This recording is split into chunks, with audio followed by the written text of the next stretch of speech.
কেমন আছো সবাই? আমি আজকে খুব ভালো আছি। আর আজকে আমি চলে এসেছিলাম আমার বরমশাই আর ছোট্ট মিষ্টি ননদকে নিয়ে জলেশ্বর মন্দিরে। আর এটা ছিল চৈত্র মাসের ভিডিও, যখন সবাই তারকেশ্বর যাওয়ার ধুম লাগিয়ে দেয়।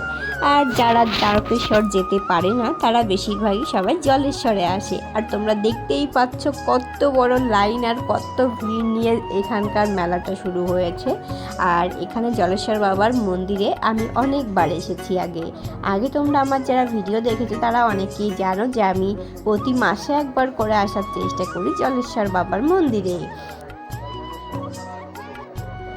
মন্দিরে এসে লাইন দেখে তো আমার মাথায় পুরো বাজ পড়লো। তারপর দেখো আমি এখান থেকে একটা ডালা নিয়ে নিলাম, মানে পুজোর যা কিছু থাকে সব কিছুই একটা ডালার ভিতরেই পাওয়া যায়। এখানে ডালা আছে দু রকম, একটা 101 টাকা আর একটা হচ্ছে 51 টাকা।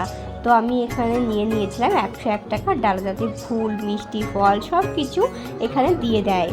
তো যাই হোক, আমি বাড়ির থেকে কোনো কিছুই নিয়ে আসি না, কেন কি আমাদের বাড়ির থেকে এটা অনেকটাই দূর, এখানে কিছু আনতে গেলে না সেটা নষ্ট হয়ে যায়। তাই আমি এখান থেকেই ডালা নিয়ে নিই প্রতিবার। আর এখানে গঙ্গা জল, দুধ, ঘট, তারপর ফুল, বেলপাতা, মিষ্টি, মালা যা কিছু লাগে সব কিছুই ডালার ভিতরে দিয়ে দেয়। আর ওই দিদি আমাকে বললো যে তুমি এতটা লাইন দিয়ে ভিতরে গিয়ে পুজো দেবে, তার থেকে দেখো এখানে সবাই পুজো দিচ্ছে আর এখানে পাটও আসবে, তুমি এখানেই বাবার মাথায় জল ঢালতে পারো।